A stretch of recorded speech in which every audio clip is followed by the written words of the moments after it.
আসসালামু আলাইকুম। ওয়ালাইকুম সালাম। ওয়ালাইকুম সালাম। কি অবস্থা ভাইয়া? এই তো ভাই ভালো। কি অবস্থা আপনার? এই তো আলহামদুলিল্লাহ ভালো। ভাই আপনাদের একজন একজন করে পরিচয় দেন। আচ্ছা, আমি হচ্ছে সম্রাট, একজন কুয়েত প্রবাসী। আপনার দেশের বাড়ি কোথায়? কিশোরগঞ্জ জেলা, ভৈরব থানা। কত বছর হয়েছে আসছেন কুয়েতে? আলহামদুলিল্লাহ, কুয়েত আসছি তো 7 বছর হয়ে গেছে। 7 বছর। আপনি কি বিষয়ে আসছেন আর এখন কি করেন বর্তমানে? আমি ফার্স্ট যখন আসছিলাম একটা কোম্পানির বিষয়তে আসছিলাম, যেটা হচ্ছে লেবার কোম্পানি। মানে উজারার নাকি? না উজারা না, এটা প্রাইভেট কোম্পানি। Private company. তো এখন কিভাবে কি করেন সেটা মানে বুঝাই বলেন। তো যখন কোম্পানিতে আসলাম তখন কোম্পানিতে তার সুখ সুবিধা ছিল না, বছরখানেক ভালো ছিল। তারপর মাঝখানে করোনা আসছিল, করোনার কারণে কোম্পানির মানে অবস্থা খুব খারাপ হয়ে গেছে, যার কারণে আমাদের মানে চলাফেরা কষ্ট হয়ে যেত। তারপরে বছরখানেক পর আমি হাউল নেওয়ার চেষ্টা করলাম, অনেক মানে কষ্ট হয়েছে হাউলটা নিতে, বাট হ্যাঁ আলহামদুলিল্লাহ নিতে পারছি, সাকসেস হয়েছি। দেন নেওয়ার পরে আমি একটা ড্রাইভিং কোম্পানিতে আকামা লাগাই। ওকে, তখন আলহামদুলিল্লাহ বর্তমানে ড্রাইভিং কোম্পানিতে আছি, তো পাশাপাশি ড্রাইভ করি, ঘোরাফেরা করি, এই আর কি। তো এখন বিষয়টা হয়েছে মানে কুয়েতের যে অবস্থা খুবই ভালো, যাদের জন্য ভালো তাদের জন্য ভালো, যাদের জন্য খারাপ তাদের জন্য খারাপই। তো এমনিতে যারা কোম্পানির মাধ্যমে আসে তাদের অবস্থাটা একটু বেশি খারাপ হয়, কারণ তারা কোম্পানি ডিউটি করে পাশাপাশি আবার পার্ট টাইম করতে হয়, ওইটা খুব টাফ। ঠিক আছে, তো বাংলাদেশের মানুষ যারা মনে করে যে কুয়েত অনেক ভালো কান্ট্রি, অনেক মানে সেফটি, ঠিক আছে, কিন্তু বাট শ্রমিকদের জন্য এটা না, শ্রমিকদের জন্য এটা খুব কষ্ট। যেমন আপনি একটা পার্ট টাইম করতে গেলেন, আপনার পাশাপাশি এই ধরেন একটা সমস্যা হইলো, কোনো পুলিশ বা কোনো মোবাইলে ধরলো, তো আপনাকে ওরা জিজ্ঞাসাবাদ না করে একটা পেপার ধরায় দেবো। তো এটা কি? আচ্ছা, ব্যাপারটা কি একটু বুঝাই বলেন। ব্যাপারটা হচ্ছে ওইটা আপনার মুকালাফার ব্যাপার হইতে পারে, আকামা না লাগার মুকালাফা হইতে পারে। আকামা লাগানোটা কিরকম, আর যেটা মানে আপনার মুখালাফা দেয় ওইটা কিরকম ব্যাপার একটু যদি বুঝাই বলেন, কারণ অনেকে আছে নতুন আসে বুঝে না আর কি। যেমন ধরেন আপনার তো বাইরের কাজের জন্য আপনারা আনেন, আপনি একটা যেমন প্রাইভেট কোম্পানিতে আসছেন, প্রাইভেট সেক্টরে আপনার কাজ হচ্ছে প্রাইভেট কোম্পানিতে, মানে আপনি যেই জায়গার ভিসা ওই জায়গায় কাজ, বাইরের জন্য আপনি নিয়ে আসেন নাই। তো অনেক বাঙালি ভাই ব্রাদাররা কি করে বাইরে যায় কাজ করে, কিন্তু ওদের তো আকামাটা ওই জায়গার না। তো কুয়েতের সিস্টেমটা হচ্ছে আপনি যে জায়গায় কাজ করবেন সেম জায়গার আকামা হইতে হইবে। তো আমরা অনেক বাংলাদেশি ভাইরা আমরা বাইরে যে কাজ টাজ করি, তো ওইখানে পুলিশ ধরতে পারলে আপনি অনেক টাইমে যেমন সনের দলে সনের পেপার দিয়ে দেয়। সনের পেপার মানে কি আপনি নেক্সট টাইম আর আকামা লাগাইতে পারবেন না। মানে ওইটা কি কালার পেপারটা? সনে যেটা দেয় হলুদ কালারের পেপারটা, মানে হলুদ কালার পেপার যে পাইবো হ্যাঁ আর আকামা লাগবে না, লাগাইতে পারবো না। মানে যতদিন আছে এতদিন শেষ করে যাইতে পারবো, কোম্পানি আর অ্যাকসেপ্ট করবে না নাকি? করবো না কোম্পানি। তো আপনি এইটাই হচ্ছে যে যারা বাইরে কাজ করে তারা দেখে শুনে কাজ করো, বাইরে কাজ না করাই ভালো।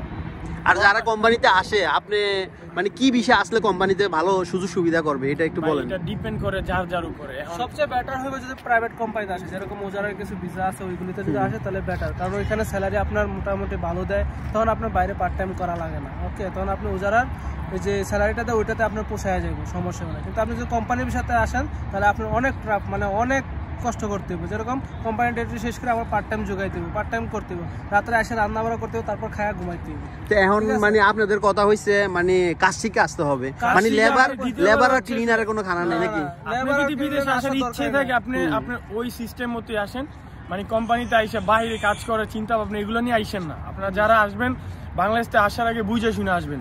আর এই সিস্টেম এখানে আইসা বলবেন যে আমি 8 লাখ টাকা বিদেশে আসছি, 75 দিনের বেতন আমার হয় না, ভাই আপনি এটা বাংলাদেশে বুঝে আসবেন।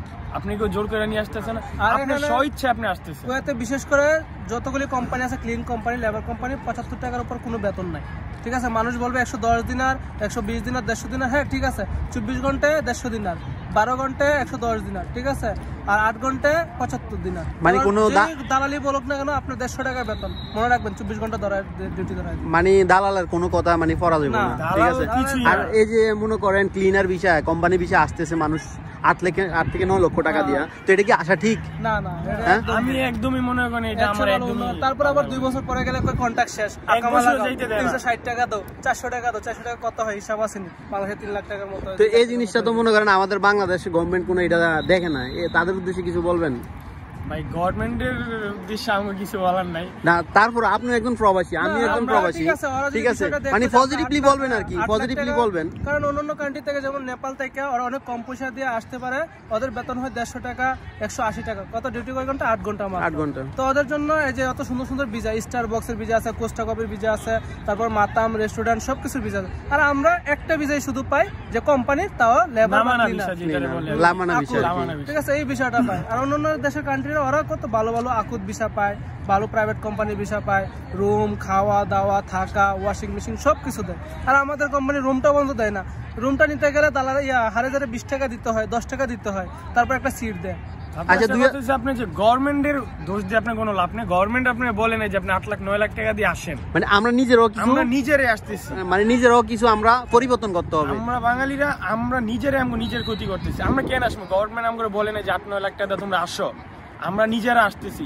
আমি বলবো যারা কুয়েতে আসবেন আপনারা অবশ্যই যাচাই বাছাই কইরা, বা অনেকের আত্মীয় স্বজন আছে, ভাই ব্রাদার বন্ধু বান্ধব, ওদের সাথে যোগাযোগ করে ভালোবাসে যাচাই বাছাই করে আসবেন।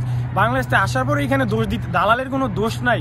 আপনি না আসলে দালালের বাপেরও ক্ষমতা নাই আপনি নিয়ে আসা। আর বিশেষ করে আমরা পড়াশোনা করি, মনে করেন ইন্টারমিডিয়েট পর্যন্ত বেশিরভাগই পড়াশোনা করে আমাদের দেশের পোলাপাইন, তো তাদের উদ্দেশ্যে কিছু বলবেন বিদেশ আসার আগে কিছু করা, মানে কিছু হাতের কাজ শিখে আসার জন্য? অবশ্যই বিদেশ আসার আগে আপনার যেটা ফার্স্ট করতে হবে, আপনি যদি পড়াশোনা করেন তাহলে আপনার লাইফ অনেক উজ্জ্বল হইব। আর যদি পড়াশোনা বাদ দেন, আপনি নিজে একটা বা দুইটা হাতের কাজ শিখা তারপরে বিদেশে আসবেন, ওইটা আপনার জন্য বেটার হইব। আর হাতের কাজে শিখে আসবেন, হাতের কাজের কোনো বিষয় হয় না এখানে একমাত্র কোম্পানি, লেবার, ক্লিনার, এটার বিষয়। পাশাপাশি আপনি হাতের কাজ জানলে ওটা পার্ট টাইম করতে হইবে, পার্ট টাইম আপনি সব জায়গায় পাইবেন না, পাইলেও রাস্তাঘাটে দৌড়লে সমস্যা হইবে।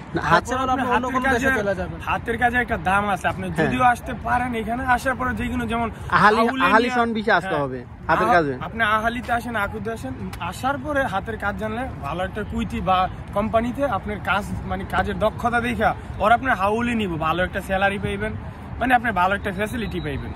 আচ্ছা সম্রাট ভাই, আপনি তো বলছিলেন মানে এই যে 2025 সালে, এখন তো ভিসা পাসপোর্ট জমা দিলে 2025 সালে আসতে হবে, তো 2025 সালে যারা আসবে তাদের উদ্দেশ্যে কি কাজটা সবচেয়ে ভালো কুয়েতের?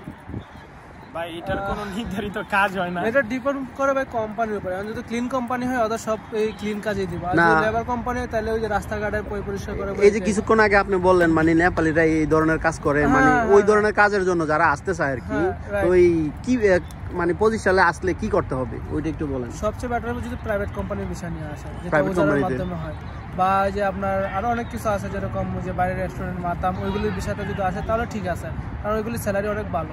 আর আমাদের একই ক্লিন কোম্পানির 75 টাকার উপর কোনো বেতন নাই, তাও 8 ঘন্টায়, ঠিক আছে। দালাল অবশ্যই বলবে যে 150 টাকা 160 টাকা 180 টাকা, এটা ভুল, ঠিক আছে। তো সবচেয়ে বেটার হবে যদি কোনো প্রাইভেট কোম্পানির বিষয় নিয়ে আসে, বা প্রাইভেট রেস্টুরেন্ট বা কফি শপ বা এই যে শপিং মল, তারপর হচ্ছে আপনার যেমন জামিয়া, ওইগুলিতে ঠিক আছে, ওইগুলি যদি বিষয় হয় তাহলে ঠিক আছে, কিন্তু কোম্পানির বিষয় তো ভুলও আসবেন না ভাইরা। আপনি আর কিছু বলবেন?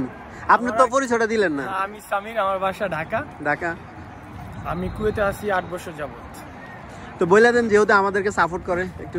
অবশ্যই ভাইয়ের ভিডিও সবাই দেখবেন, ভাইরে সাপোর্ট করবেন, পাশে থাকবেন, ইনশাআল্লাহ ভালো ভালো ডিটেইলস পাবেন, ফলো করবেন, সাবস্ক্রাইব করবেন। ওকে, আপনাদের মূল্যবান সময় দেওয়ার জন্য অসংখ্য ধন্যবাদ। ভালোবাসা ও বিরাম, সাপোর্ট চাই অল টাইম। আর কে কোন ধরনের ইনশাআল্লাহ ভিডিও চান কমেন্ট করবেন, কমেন্ট বক্সে উড়া কমেন্ট করবেন। আর কে কোন জায়গা থেকে দেখেন ইনশাআল্লাহ কমেন্ট করবেন, আমি ওই কমেন্টটা তুলে ধরবো, যেহেতু আপনারা কমেন্ট করেন জায়গা থেকে আর কি, ভিন্ন ভিন্ন জায়গা থেকে। তাহলে ভিডিও চান ওইটা ভাইয়ের কমেন্টে জানাই দিবেন ভাই, ওই টাইপের ভিডিওটা বেশি বেশি আপনাদের দেওয়ার চেষ্টা করব ইনশাআল্লাহ। ওকে, মাস সালাম, সবাই ভালো থাকবেন, আল্লাহ হাফেজ।